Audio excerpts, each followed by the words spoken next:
Hi Jen, it's Ben from Be Active Peterborough.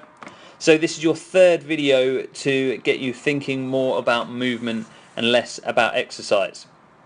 So what I've done in this video is I've put a couple of purpose mistakes in there so we can get you really truly thinking about movement over stretching or over exercise, because at this early stage really getting the point across that it's how you move and what your muscles and joints feel versus, oh, I can feel that pulling in my leg so it must be working.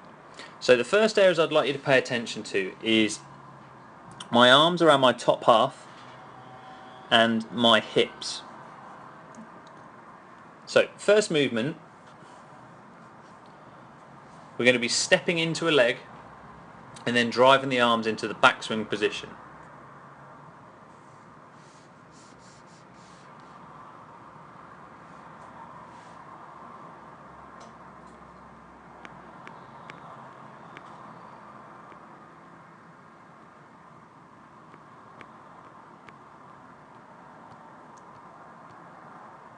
So this is your movement that I've given you as homework after the class today.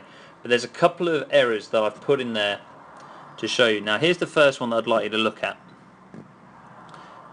So what I want you to focus on is what this leg is feeling as I'm going through the movement.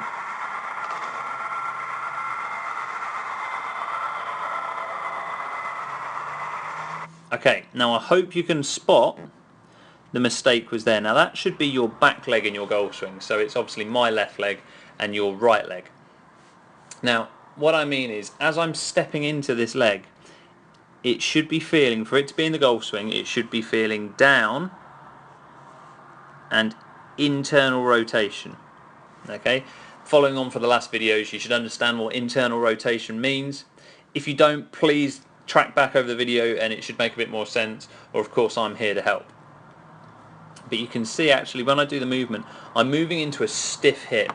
Now it will feel a little tiny bit of internal rotation because of my arms, but it's definitely not feeling the down motion. There, stop. And then there's going to give it internal rotation as the arms come in. But we need that hip to feel down in order for it to load the ground so it can fire back out afterwards. Now here's how it should look. See if you can see the difference around this area here. Soft left hip, definite movement down, and then the arms coming over will start to increase the internal rotation. And it's just the feeling that I got when I did that movement was I just had a firm side to turn against, and we know that we all like to get the feeling of sitting deep into the hips.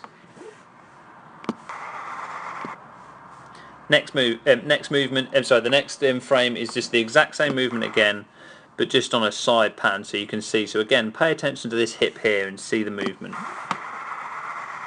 Definitely a downward force. Now before we carry on from here, see if you can spot the deliberate mistake with the arms. Now what should be happening is this should be your glove hand, so it will be your left hand, and this should be a non-glove hand, so it will be your right hand.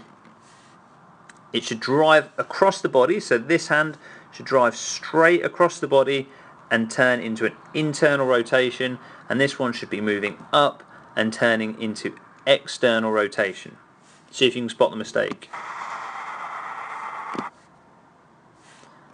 Not internally rotated, and this hand hasn't gone externally, it's gone over and collapsed. Okay, if you carry on and watch the video through, you'll see a really nice arm position on the second round. So little details are really important. So now you can see this arm's twisted round as far as it can. That's the best attempt at external rotation I can do in there. The arm's definitely gone up and it's gone out this way. You can see, look, the hand's pointing out that way. So the point of these videos, guys, is to learn this movement. I want you to practice this movement. I'd like you to perform this for 30 seconds, take a break, and then do the same thing again. It's not about making it hard and making it sweaty. You can do this 3 or 4 times a day if you must. I'm going to test you on this next week, so I want to see everyone's movement, not just looking flexible, but also everything in the correct position. So keep working hard on these movements. I'm going to play it for you one more time through so you can see everything. Good hard practice. Move with purpose, not just because of how you think you should do it. Ben from Be Active Peterborough.